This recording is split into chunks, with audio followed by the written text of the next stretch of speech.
Apa kabar? Ya, udah cukup lama saya nggak datang sampai saya agak pangling dengan jemaat yang ada. Tapi masih beberapa yang saya ingat. Contoh tadi saya duduk, saya lihat anak mantunya Pak Wim, saya tahu. Dan saya masih ingat gitu. Dan saudaraku, dalam menjalani kehidupan kita, banyak hal yang kita hadapi. Banyak hal yang kita lewati dan kita harus jujur katakan berbagai masalah yang terjadi dalam hidup kita semuanya mendatangkan kebaikan untuk kita. Memang waktu kita hadapi kenyataannya hal-hal yang pahit yang kita alami. Dan mungkin kita bisa selesaikan dengan berharap hanya kepada Tuhan atau mengandalkan seseorang. Dan pagi ini saya sengaja membawakan tema struggle with past atau pergumulan-pergumulan di masa lalu. Saya yakin sekali bahwa kita semua punya pergumulan sendiri-sendiri di masa lalu. Semua kita melewati hari-hari dengan mengalami berbagai macam pergumulan. Ada pergumulan yang manis, ada pergumulan yang sedap untuk dinikmati, dan ada pergumulan yang pahit. Kalau boleh jujur, kita banyak mengalami hal-hal yang pahit. Kenapa banyak orang Indonesia setiap kali berbicara seringkali kata-katanya itu tidak enak atau pahit yang dia ucapkan, kata-kata yang tidak menyenangkan dia ucapkan, ini semua kembali dengan masa lalu dia yang terikat dengan hal-hal yang tidak menyenangkan.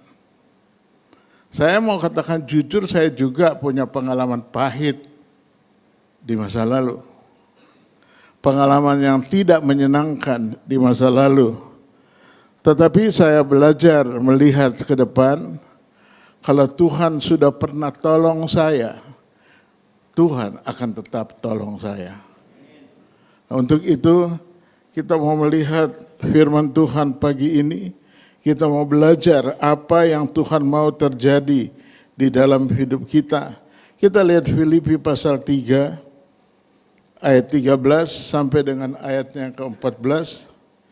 Filipi pasal 3 ayat 13 sampai dengan ayat 14. Ayat 13, saudara-saudara, aku sendiri tidak menganggap bahwa aku telah menangkapnya, tetapi ini yang kulakukan.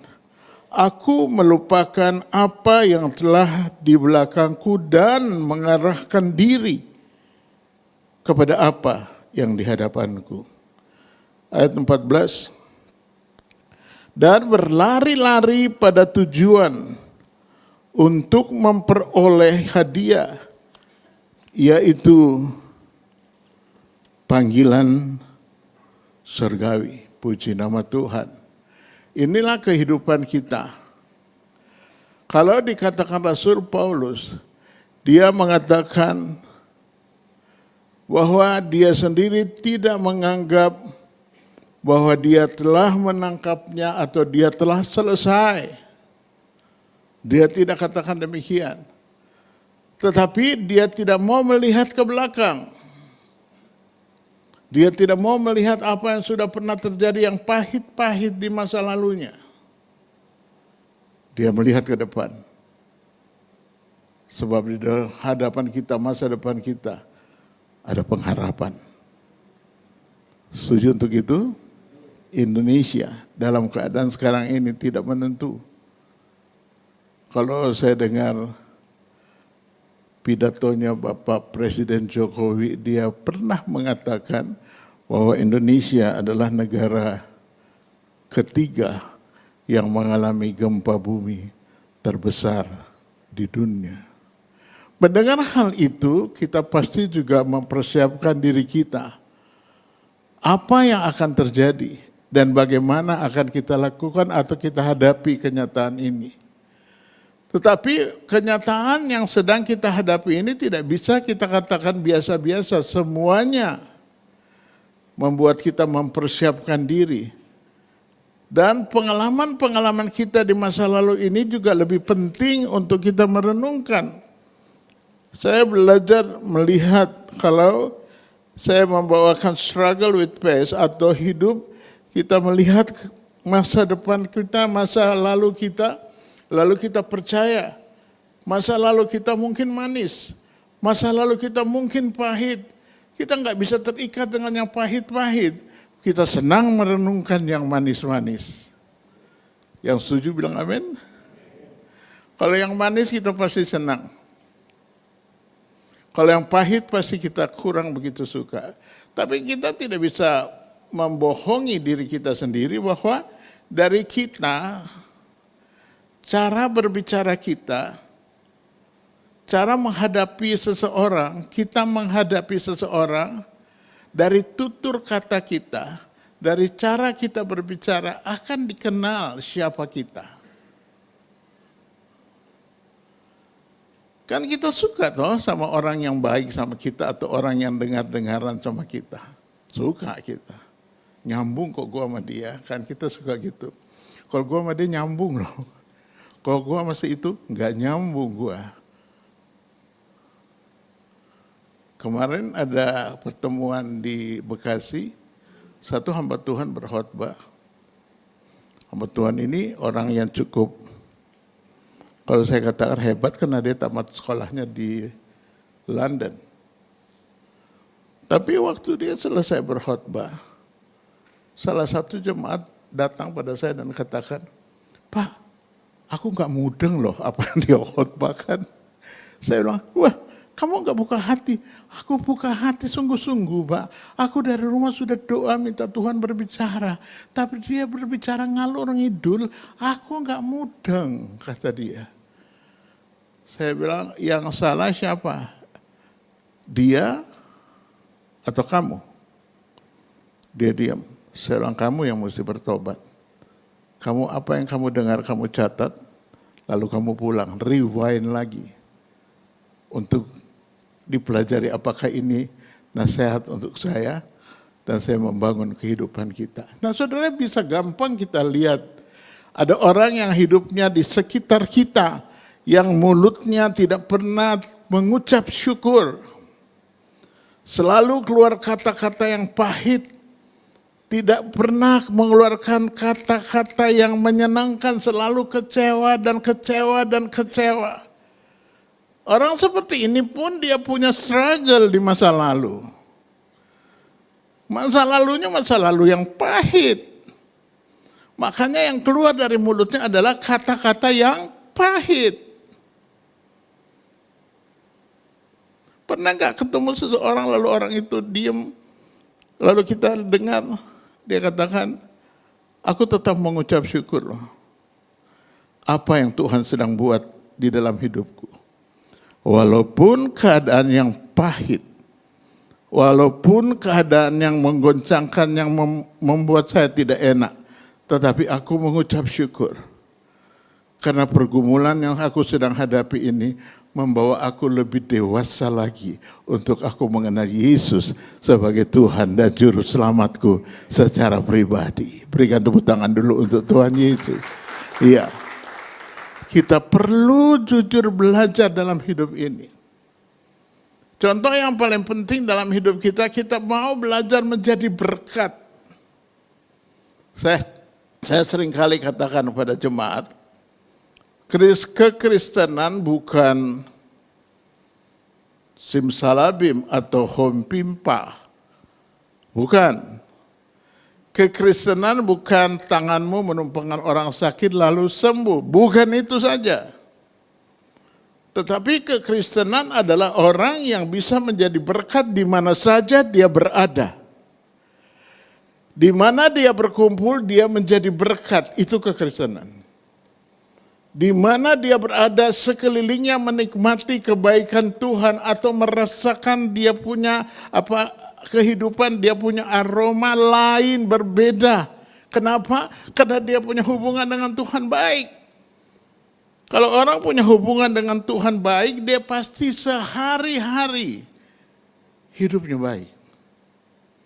Nah, kalau dari masa lalunya dia pahit, lalu dia nggak selesai di masa lalunya, sampai sekarang dia tetap pahit. Ya ada tuh orang masuk gereja, duduk di gereja tapi duduk manis-manis. Pulang gereja nggak ngerti firman Tuhan apa yang dibagi tadi. Adakah orang kayak gitu? Tapi di sini saya kira nggak ada. Di Bekasi, Jakarta banyak. Kalau di sini kelihatannya manis-manis.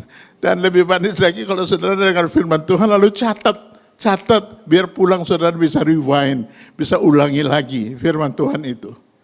Karena kalau kita masuk gereja dengar firman Tuhan kita senyum, lalu senyum, pendetanya kurang lucu ya. Nah ini berarti saudara mau mendapatkan sesuatu. Harusnya saudara membuka hati kepada Tuhan, lalu saudara percaya, ini Tuhan sedang berbicara dengan saya. Sebab Tuhan tidak pernah berhenti berbicara dengan kita. Tuhan tidak pernah berhenti. Tuhan selalu berbicara. Dalam keadaan baik atau tidak baik, Tuhan selalu berbicara dengan kita. Kita nonton televisi, berita yang menyenangkan, Tuhan sedang memberikan kita penghiburan. Kita nonton televisi, berita yang menyeramkan, Tuhan sedang membuat warning untuk kita hati-hati hidup ini. Dari dalam segala perkara harus kita mengucap syukur. Sebab tidak ada satu perkara pun yang tidak ada Tuhan di dalamnya. Enggak ada yang bilang amin. Ya enggak ada satu perkara yang tidak ada Tuhan di dalamnya. Semua perkara ada Tuhan di dalamnya. Kalau Tuhan ada di dalamnya berarti kita sedang dipersiapkan Tuhan masuk pada perkara-perkara yang luar biasa, dahsyat dan luar biasa. Saya sering suka jalan pagi. Jadi beberapa waktu yang lalu saya jalan pagi. Begitu saya jalan pagi ada tetangga saya seorang ibu yang sedang membereskan tokonya. Dia sedang membereskan tokonya. Ibu ini berpakaian muslim, pakai jilbab. Saya lalu berkata, selamat pagi ibu. Saya katakan seperti itu. Lalu dia lihat saya, dia kata, Pak Pendeta, selamat pagi Pak Pendeta, kata dia. Pak Pendeta. Saya berhenti sejenak. Saya bilang, ibu panggil saya. Dia katakan, iya. Saya ada apa bu? Saya katakan seperti itu. Pak, kok saya masalahnya banyak sekali. Masalah satu belum selesai, datang lagi masalah lain. Masalah itu belum selesai, datang lagi masalah itu. Sambil dia berbicara, saya bilang Tuhan kasih saya hikmat untuk saya berbicara dan menjadi berkat bagi dia. Saya pusing Pak Pendeta alami kehidupan ini. Saya katakan ibu, semakin banyak masalah yang diizinkan Tuhan terjadi dalam hidup kita, yang berarti Tuhan mau ibu mendekatkan diri dengan Tuhan. Tapi saya sholat Pak, 5 waktu aktif saya sholat apa tahajud dan sebagainya disebut, saya aktif Pak. Saya bilang Tuhan mau ibu lebih mengenal Tuhan, bukan ibu minta Tuhan kenal ibu, ibu harus mengenal Tuhan. Dikatakan, selama ini saya kan orang beragama. Saya bilang, ya oke bu, ibu lanjutkan kerja toko ibu, saya mau jalan. Saya tinggal. Waktu saya tinggal pergi, dia WA ke istri saya, lalu dia menyampaikan, boleh nggak kami ke rumah? Kata kami kan tidak sendiri. Dia bilang saya dengan beberapa teman mau ke rumah. Karena apa yang dikatakan Pak Pendeta tadi pagi manjur banget. Dia kali pikir saya dukun kali ya. Dia pikir saya dukun. Terus istri saya bilang nggak bisa, kami pagi hari ini seharian mau keluar. Jadi kami nggak bisa terima tamu. Nah ini yang mau saya katakan pada saudara. Di sekeliling kita semua bermasalah. Semua orang yang ada di sekeliling kita sedang berteriak minta pertolongan Tuhan. Dalam keadaan yang menyenangkan, dalam keadaan yang menyeramkan, semua orang menjerit minta pertolongan Tuhan. Makanya kalau dikatakan Rasul Paulus, dia bilang, aku berdiri dan tidak menganggap bahwa aku telah menangkapnya, tetapi ini yang kulakukan, aku melupakan apa yang telah di belakangku dan mengarahkan diri kepada apa yang di hadapanku. Aku melupakan apa yang di belakangku dan mengarahkan diri kepada apa yang ada di hadapanku. Mengarahkan diri kepada apa yang ada di hadapanku artinya Tuhan sedang buat yang terbaik dan kita tidak mau melihat di belakang, kita lihat apa yang Tuhan buat. Slide selanjutnya. Ya. Di sini kita lihat ada kisah bangsa Israel. Tuhan memimpin orang Israel keluar dari Mesir. Waktu bangsa Israel di dalam penjajahan, hidup di Mesir, mereka hidup dengan tidak menyenangkan sebab mereka dijajah, mereka budak, dan Tuhan memakai Musa memimpin bangsa Israel yang banyaknya jutaan itu keluar dari Mesir. Dan pada waktu Musa pamit dengan Fir'aun. Fir'aun awalnya menolak. Karena Fir'aun membutuhkan tenaga orang Israel. Dan akhirnya Fir'aun melepaskan. Musa membawa mereka keluar. Nah di tengah jalan bangsa Israel ini bangsa yang mau enak, mau diberkati, mau hidup nyaman, mau semuanya enak. Walaupun sudah dikasih makan mana, maupun sudah dikasih makan semua yang dalam perjalanan, semua dipersiapkan Tuhan. Tetapi mereka tetap bersungut-sungut. Orang-orang yang tetap bersungut-sungut. Orang yang bersungut-sungut, saya ulangi lagi. Orang yang bersungut-sungut, dia nggak bisa lihat mujizat Tuhan. Ingat loh saudaraku yang saya kasih, jemaat Tuhan yang saya kasih. Kalau ada di antara kita yang bersungut-sungut, ingatkan dia, lu nggak akan lihat mujizat Tuhan. Mujizat Tuhan tidak akan terjadi sama engkau kalau kau bersungut-sungut. Tapi kalau mau mujizat Tuhan terjadi padamu, mengucap syukur dalam segala perkara. Sebab itu yang Tuhan kehendaki dalam hidup kita. Ini yang sering terjadi sama kita. Nah kita lihat istri Lot dan istrinya disuruh keluar dari Sodom. Keluar, pergi meninggalkan Sodom, Keluaran 19. Dan waktu mereka keluar pesan Tuhan, jangan sekali-kali lihat ke belakang. Jangan sekali-kali lihat ke belakang. Ini berbicara untuk kita secara pribadi. Apapun yang sudah terjadi di masa lalu kita, lupakan. Yang setuju bisa bilang amin. Lupakan. Karena masih ada masa depan kita yang luar biasa. Masa depan kita yang luar biasa disiapkan Tuhan. Nah, waktu mereka keluar, Lot dan istrinya keluar. Yang menjadi masalah, istrinya masih terkenang dengan harta kekayaannya di Sodom. Dan di tengah jalan dia berhenti lang menengok ke belakang. Waktu dia menengok ke belakang, saat dia menengok ke belakang, saat itu dia menjadi tiang garam. Dia menjadi tiang garam. Sesuatu yang tidak menyenangkan. Tiang garam itu artinya ada, tapi nggak bisa buat apa-apa. Ada, tidak bisa buat apa-apa. Kalau boleh jujur, di orang Kristen ada nggak yang tiang garam? Ada. Bukan ada lagi, banyak. Aktif kok di gereja, aktif. Tapi boleh bertanya, adakah satu orang bertobat melalui dia? Atau dia bawa masalahnya terus menerus. Dengan tetangga nggak akur, dengan keluarga nggak akur, dengan semua orang dia nggak akur. Hidupnya bermasalah terus, tidak pernah berhenti dari masalah. Saya menggambarkan itu seperti tiang garam. Orang yang tidak pernah lepas dari masa lalunya. Saya punya masa lalu yang tidak menyenangkan. Tapi saya mengucap syukur kepada Tuhan. Saya berani melangkah untuk ikut Tuhan. Karena saya percaya di dalam Tuhan saya temukan pengharapan. dan pengharapan yang tidak mengecewakan saya. Saya percaya itu tidak pernah mengecewakan. Pengharapan yang tidak pernah mengecewakan itu ada di dalam Tuhan. Kalau kita hanya mencari berkat, artinya kita kecewa dengan apa yang kita cari. Tapi kalau kita lihat Tuhan dan percaya, hari ini saya biasa-biasa, hari ini saya enggak ada berkat sebanyak mungkin, tapi hari esok saya punya berkat yang luar biasa. Nah itu yang membuat saya lebih bergairah hidup.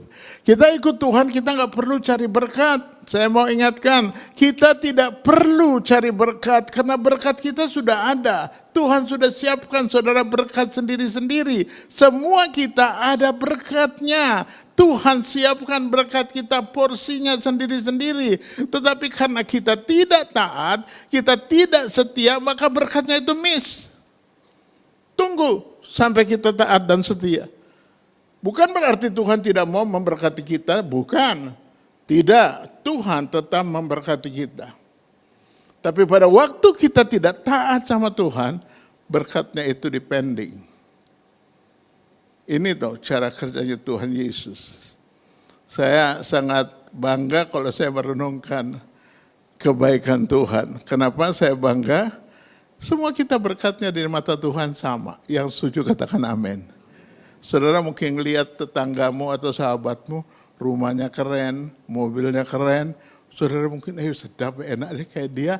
Diam, tenang aja, karena berkatmu juga sama kayak dia. Tinggal kau belum terima. Belajar mengucap syukur dalam keadaan apapun, sebab di balik itu ada mujizat yang akan terjadi. Waktu kita taat, di situ Tuhan memberkati kita. Waktu kita taat dan taat, di situ Tuhan membuka berkat bagi kita. Dan Tuhan tidak pernah terlambat. Tuhan sangat tidak pernah terlambat. Nah saudaraku yang saya kasihi, mari kita belajar. Berapa banyak di antara kita yang sudah lulus DK dan HB, tetapi belum bisa buat apa-apa.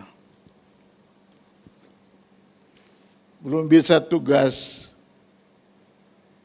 berdoa,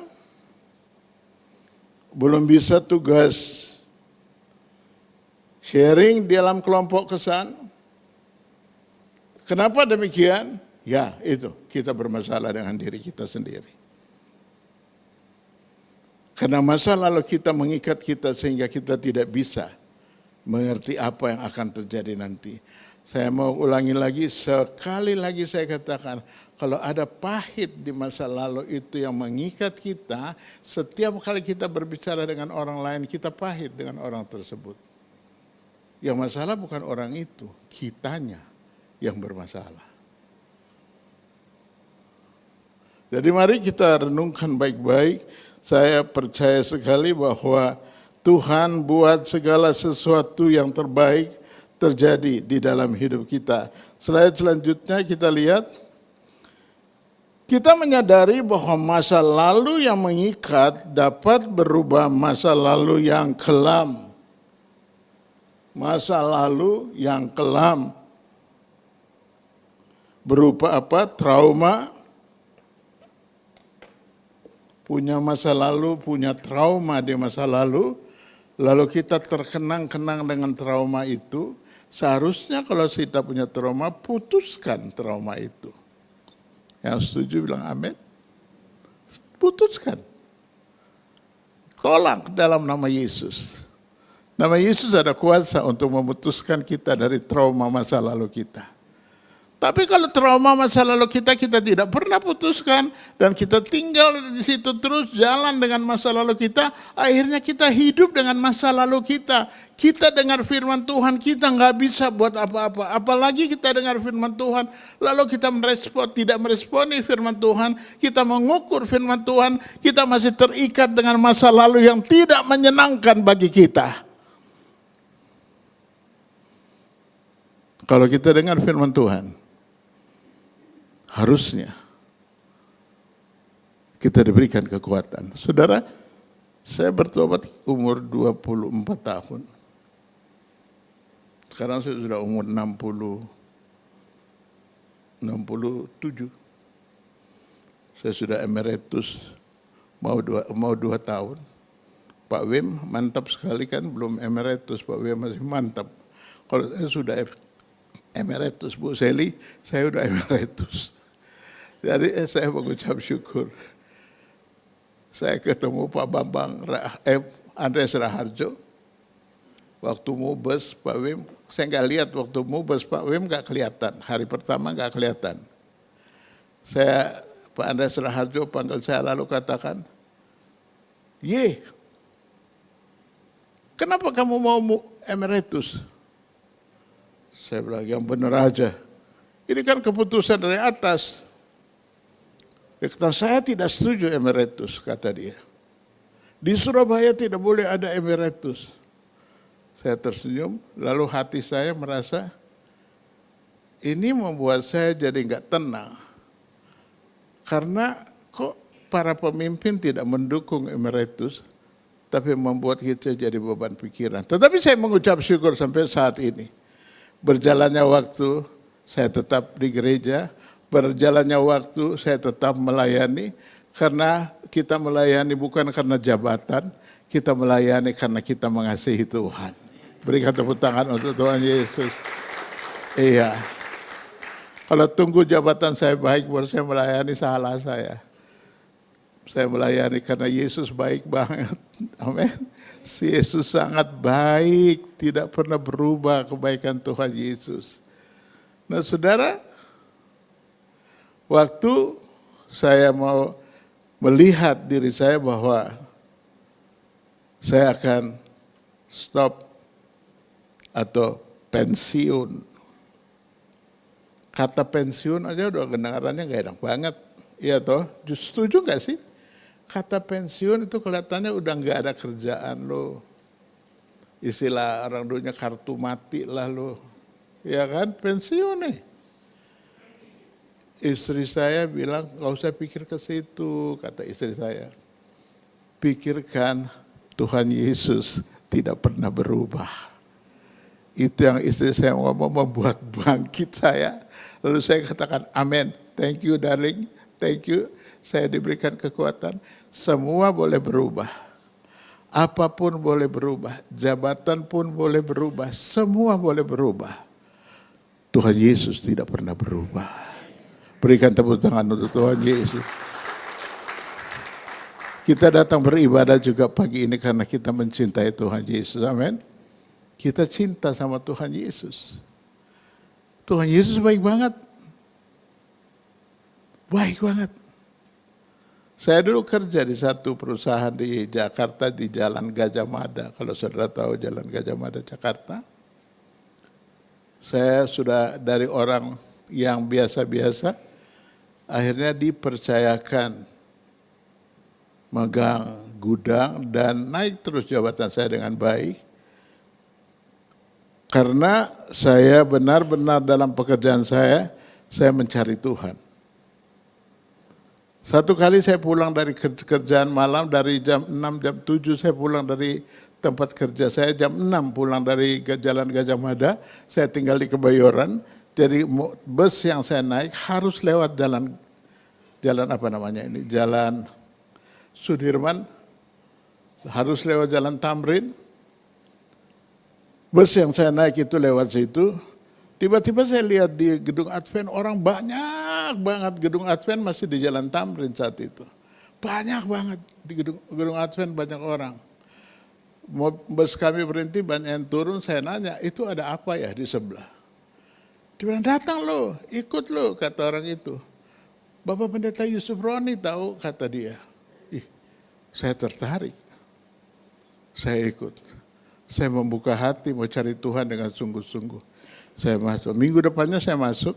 Saya duduk. Pak Yusuf Roni kalau khotbah, 1 jam sebelum dia berkhotbah sudah penuh itu tempat.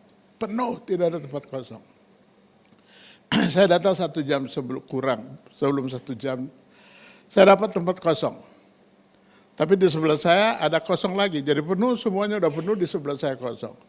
Tiba-tiba MC dari mimbar berkata, ada nggak tempat yang kosong? Kalau ada tempat kosong, angkat tangan.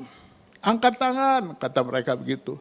Saya angkat tangan dengan segenap hati. Mau saya jadi juru selamat, biar orang bisa duduk di sebelah saya. Saudara tahu siapa yang datang duduk di sebelah saya? Dari jauh saya lihat orangnya. Saudara tahu namanya Vivian Rubianti. Tak ada yang tahu Vivian? Laki-laki pertama yang menjadi perempuan itu namanya Vivian Rubianti. Tinggi, orang Chinese Belanda, laki-laki banget badannya. Datang duduk di sebelah saya ibadah, tapi saya nggak ngerti apa Pak Yusuf Roni ngomong, karena ini orang di sebelah saya kan orang yang membuat kita jantungan. Kalau saya ketemu malam sama dia, saya lari kali kalau ketemu dia malam-malam. Tapi dia duduk sebelah saya, dia bilang, permisi, kata dia. Saya mari, mau panggil ibu salah, mau panggil bapak lebih salah lagi kan. Saya duduk, mari, silakan dia duduk. Dia duduk, lalu saya senyum-senyum sama dia katakan, sudah dari tadi ya, saya bilang, baru Kak, saya bilang begitu, duduk. Itu kebaktian selesai, dia tanya, pulang kemana? Dia tanya. Saya pulang ke Bayoran. Dia katakan, kalau ke Bayoran naik mobil sama saya aja, matilah gua. Di preteli gua habis-habisan. Saya bilang, enggak, mbak salah, kakak salah. Jadi serba apa? Saya bilang, sorry mbak, saya ada janji sama teman. Jadi saya pisah dengan dia. Nah ini yang saya bilang, waktu kita mulai sungguh-sungguh sama Tuhan, tantangannya juga ada. Masalahnya juga ada, tapi masalah ini tidak membuat kita mundur dari Tuhan. Poin yang kedua kita pelajari saat ini adalah masa lalu yang indah berupa kenangan manis, keberhasilan, dan kelimpahan dan lain-lain. Kenangan manis apa yang sudah saudara hadapi? Apa yang sudah saudara alami? Kelimpahan apa yang sudah pernah terjadi dalam hidup kita? Apa kita mengalami berkat yang berkelimpahan atau kita mengalami kesulitan? Saya tetap yakin dan percaya kita ikut Tuhan. Masalah bukan sudah selesai, masalah tidak pernah selesai, tapi janji Tuhan tidak pernah berubah. Tidak pernah berubah. Dia tetap menyertai kita sekarang sampai selama-lamanya. Janji Tuhan tidak pernah berubah. Jadi saya melihat ini semua. Kadang-kadang saya menemukan masa-masa yang indah, masa-masa yang sangat berbahagia. Kadang-kadang saya ketemu masalah yang tidak menyenangkan, yang menyakitkan, yang mengecewakan. Saya nggak suka banget, tetapi harus terjadi. Tapi yang terakhir saya temukan masalah yang menggoncangkan saya. Dan saya tidak mau menyalahkan siapapun juga. Saya menyalahkan diri saya sendiri. Dan waktu saya koreksi diri, hidup saya lebih bahagia. Karena Tuhan ada bersama-sama dengan saya. Kalau kita menyadari ada Tuhan di dalam hidup kita, maka hidup kita berbahagia. Nah, poin ketiga, cara Tuhan bekerja di masa lalu. Satu, berupa cara kerja Tuhan yang berhasil diidentifikasi di situasi tertentu. Masa lalu hal ini menyebabkan di masa kini kita tidak terbuka pada secara rencana Allah, tidak terbuka pada rencana Allah yang baru. Ini masa yang sangat tidak menyenangkan bagi kita. Kalau kita belajar mengucap syukur untuk keadaan yang terjadi, maka hidup kita berubah. Mari saya mau ajak saudara nanti sebelum saya tutup doa, saya minta saudara untuk menyadari apa yang sedang terjadi di dalam hidup saudara. Ini bulan Maret tahun 2019. Apa yang sedang terjadi dan apa yang sedang saudara alami? Apakah keadaan yang tidak menyenangkan sedang terjadi? Atau keadaan yang manis yang sedang terjadi? Kalau kita sedang mengalami keadaan yang pahit, bereskan semuanya itu. Sebab Tuhan tidak pernah jauh dari kita. Saya tetap tekan itu, Tuhan gak pernah jauh dari saya. Tuhan tidak pernah jauh dari kita semua. Dan berhenti dari hidup dengan masa lalu. Tapi mari kita hidup, kita punya masa depan. Masa depan yang luar biasa. Masa depan yang luar biasa. Berikan tepuk tangan yang meriah, masa depan yang luar biasa. Kalau kita hidup dengan masa lalu, artinya kita tetap tidak pernah berubah. Contoh paling gampang. Kalau sebut nama seseorang, kenal nggak sih namanya John Blatan? Lalu orang yang menjawabnya katakan, kenal, tahu banget. Dia kan yang disebut bukan baiknya loh. Seringkali yang disebut apa? Jeleknya. Dia kan kayak gini. Dia kan yang itu tuh yang giginya ompong. Gitu. Saya katakan sudah giginya udah nggak ompong, udah pakai gigi palsu. Dia katakan seperti itu. Bukan John ini loh. John ini enggak dia masih muda. Ya. Dan kalau orang lihat kita, dia selalu ingat masa lalu kita. Ingat gak sih Pak Yeye? Ingat tuh yang gendut kan? Nah gitu. Ingat gak Pak Yeye? Ingat tuh dia tuh yang gendut, yang naik tangga saja mau jatuh. Nah itu kan yang diingat yang jelek-jelek. Yang bagus-bagus tidak pernah diingat. Itu saya katakan kita. Tapi Tuhan tidak. Tuhan lihat kita. Dengan segala kelemahan kita, justru dengan kelemahan kita itulah Tuhan mati di kayu salib. Berikan tepuk tangan yang meriah untuk Tuhan. Justru kelemahan itulah dia mati untuk kita di kayu salib.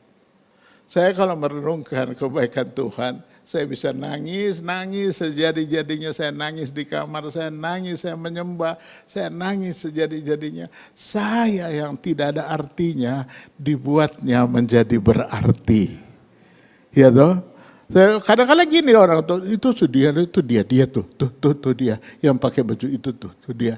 Dia kan gini, saudara, waktu saudara punya cara berpikir seperti itu, saudara orang yang bermasalah di dalam gereja ini. Kalau saudara masih seperti itu cara berpikir saudara, saudara bermasalah. Berubah supaya hidupmu, engkau dan seisi keluargamu diberkati Tuhan. Apa yang saudara inginkan engkau dapatkan. Apa yang saudara mau saudara diberkati Tuhan. Karena Tuhan memberkati orang yang taat dan setia. Tuhan memberkati orang yang mengucap syukur dalam segala perkara.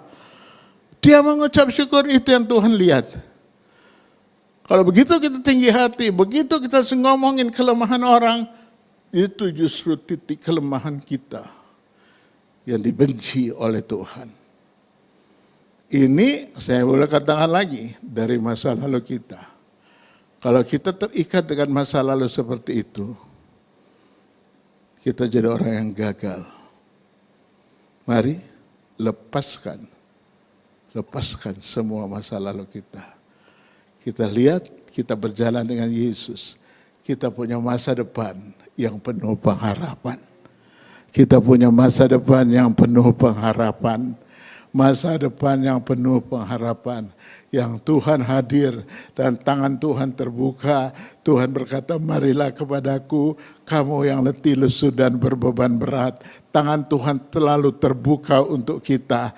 Dan waktu kita datang hampiri Tuhan, saudara, hidupmu mengalami 100% berubah. Mari saudaraku yang saya kasihi, kita belajar melihat diri kita sendiri. Kalau kita ada sampai saat ini anugerah Tuhan yang luar biasa sedang Tuhan buat di dalam hidup kita. Mari saya mau ulangi lagi. Ada 3 hal bagaimana cara Paulus menang atas pergumulan-pergumulan dengan masa lalunya, yaitu dengan cara 1, mengevaluasi dengan jujur. Dievaluasi. Dia katakan apa? Aku melupakan apa yang di belakangku.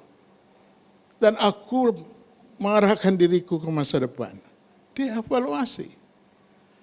Nah harusnya kita demikian. Kita evaluasi diri kita. Saudara baca firman Tuhan setiap hari, waktu saudara baca, saudara evaluasi dirimu. Saudara ada di mana? Apakah saudara baca firman Tuhan pada waktu di gereja aja? Ini titik kelemahan kita. Tapi waktu kita dengar firman Tuhan, kita pulang, kita rewind, kita ulangi lagi. Lalu kita evaluasi dengan diri kita.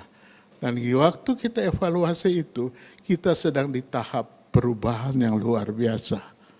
Saudara sedang di dalam tahap perubahan yang luar biasa.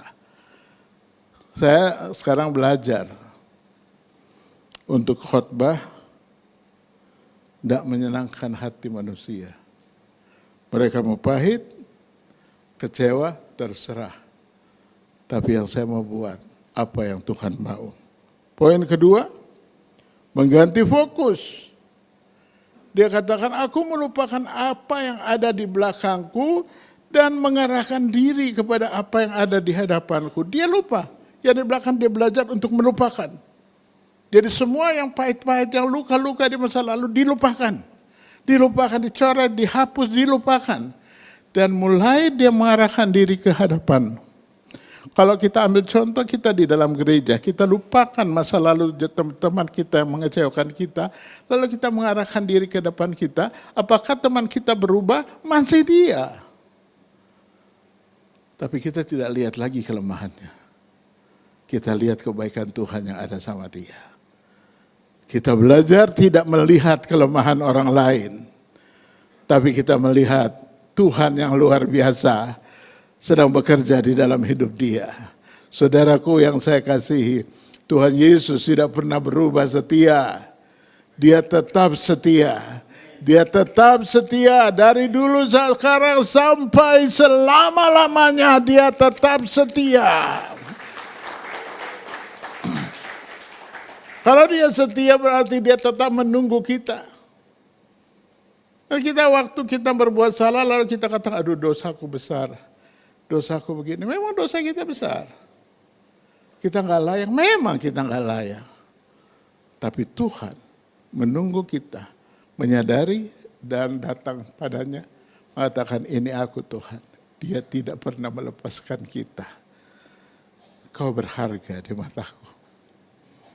Kita datang pada Tuhan dengan berbagai macam masalah, dengan berbagai macam luka. Kita katakan Tuhan, ini aku Tuhan, aku enggak layak. Tuhan katakan apa? Enggak, kau tetap layak di mata Tuhan. Bangga enggak sih punya Tuhan seperti itu? Bangga enggak sih punya Tuhan seperti itu?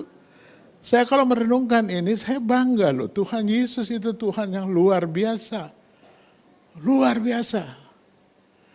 Dia tidak tunggu kita harus puasa 40 hari 40 malam, tidak minum air putih, minum air hitam, tidak seperti itu dia tunggu. Yang dia minta mengaku dosamu. Saat kita mengaku dosa, saat itu dosa kita diampuni. Saat kita mengaku dosa kita, saat itu dosa kita diampuni. Makanya dia berkata apa? Marilah kepadaku kamu yang letih, lesu dan berbeban berat. Aku akan berikan apa? Kelegaan. Kelegaan. Justru dengan beban berat kita datang pada Tuhan. Kita katakan Tuhan ini aku Tuhan. Aku gak sanggup. Mampukan aku mengucap syukur. Dan Tuhan merubah kehidupan kita. Jadi dari yang biasa-biasa menjadi yang luar biasa. Siapa di sini kita yang biasa-biasa? Saya mau katakan, saudara semuanya luar biasa di mata Tuhan. Berikan tepuk tangan untuk Tuhan Yesus. Saudara luar biasa. Sangat luar biasa. Dan waktu kita menyadari dengan sungguh-sungguh, maka Tuhan menuntun kita untuk kita menjadi orang yang benar-benar fokus kepada Tuhan. Dan poin ketiga ialah menguduskan tujuan. Kita mau kemana setelah kita menyadari kelemahan kita? Kita mau buat apa setelah kita menyadari kelemahan kita? Rasul Paulus berkata, dan berlari-lari pada tujuan untuk meroleh hadiah, yaitu panggilan surgawi dari Allah dalam Kristus Yesus. Dia nggak bilang aku datang pada Tuhan, dia katakan berlari-lari. Berlari berarti seketika dia datang pada Tuhan. Dia mau berikan respon pada panggilan surgawi. Nah, saya mau ingatkan kita, berapa banyak kita yang belum sungguh-sungguh beri respon pada Tuhan. Pagi ini saudara menyadari hal itu. Dan buka hatimu, berikan tempat segala-galanya untuk Tuhan. Karena Tuhan tidak pernah lihat masa lalu kita. Tuhan lihat masa depan kita. Masa depan kita apa? Masa depan yang penuh pengharapan. Masa depan yang apa? Masa depan yang penuh pengharapan. Jangan takut, jangan bimbang. Masa lalu kita boleh apapun jeleknya, tapi bersama dengan Yesus, kita punya masa depan yang penuh pengharapan. Saya selesai, siapkan hati kita. Kita berdoa. Saya mengundang pemain musik ke depan. Masing-masing saudara berdoa. Masing-masing saudara berbicara dengan Tuhan.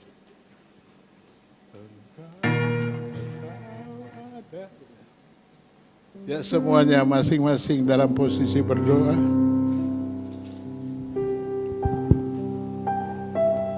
Yes, Lord.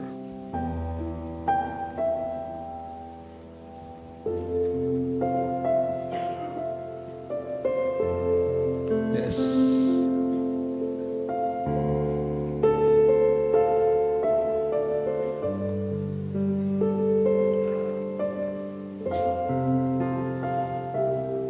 Yes. Engkau ada bersamaku di setiap musim hidupku.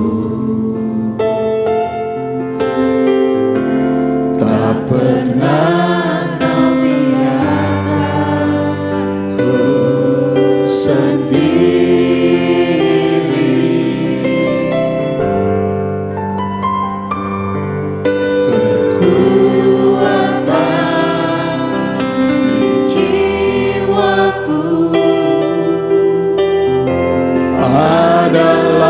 Bersamamu, tak pernah ku ragukan kasih-Mu.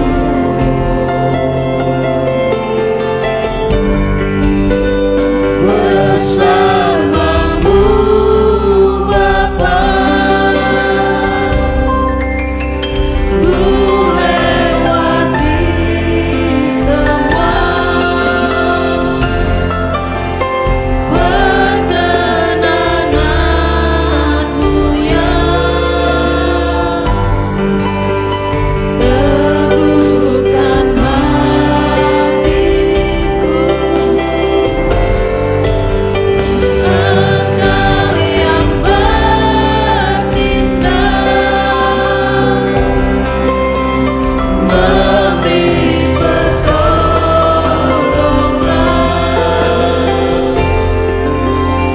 Anugerah-Mu besar melimpah bagiku. Saudara masing-masing merenungkan kebaikan Tuhan, masing-masing merenungkan kasih Tuhan. Percaya bahwa Tuhan tidak pernah berubah setia. Tuhan selalu ada bersama-sama dengan kita. Kalau pagi ini saudara yang ada memberi diri untuk firman Tuhan, untuk tidak mau melihat ke belakang, letakkan tangan kananmu di dadamu. Letakkan tangan kananmu di dadamu. Tuhan mau berbicara dengan engkau. Tuhan mau menuntun engkau. Tuhan mau membawa engkau jauh lebih tinggi lagi. Jauh lebih tinggi lagi. Jauh lebih tinggi lagi. Jangan lihat ke belakang, lihat ke depan. Ada kuasa Tuhan yang menyertai saudara.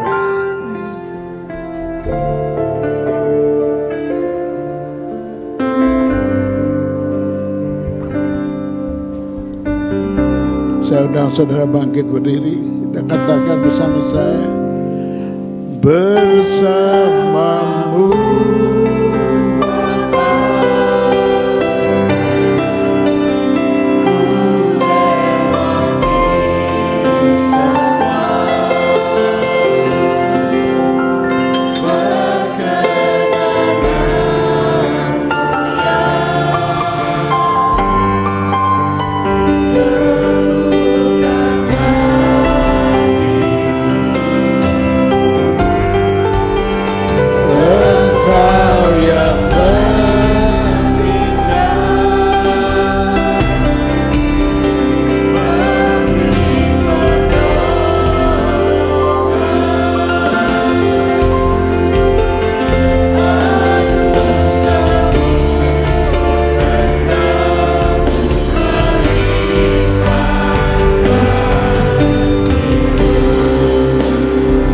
saya minta semuanya dalam posisi mata tertutup, tidak ada melihat kiri ataupun kanan. Dan saya mau bertanya kepada saudara, masih adakah di antara kita yang masih terikat dengan masa lalu yang pahit? Kalau ada di antara kita yang masih terikat dengan masa lalu yang pahit, saatnya untuk saudara dibebaskan. Saatnya untuk saudara dibebaskan. Kalau benar ada 1-2 orang, silakan maju ke depan. Saya mau berdoa untuk saudara. Kalau ada 1-2 orang, jangan terlambat, maju ke depan. Saya mau berdoa untuk saudara. Saatnya saudara harus membereskan dirimu. Bereskan dirimu, bereskan dirimu. Engkau berharga di mata Tuhan. Jangan sekali-kali terikat dengan masa lalu. Percaya, masa depan kita, masa depan yang penuh pengharapan. Terima kasih Tuhan, terima kasih. Kau memberkati kami semua. Kau menguduskan kami semua. Kau menyadarkan kami untuk kami lebih dekat dengan Tuhan, lebih dekat dengan Tuhan. Dan kami semakin indah menyadari bahwa pertobatan, pertolongan Tuhan sudah terjadi. Aku boleh berhenti berbicara. Roh Kudus terus meteraikan firman dalam roh hati kami semua, agar kami mengalami perubahan. Kami pulang dengan perubahan. Tuhan menolong kami dalam nama Tuhan Yesus. Amin.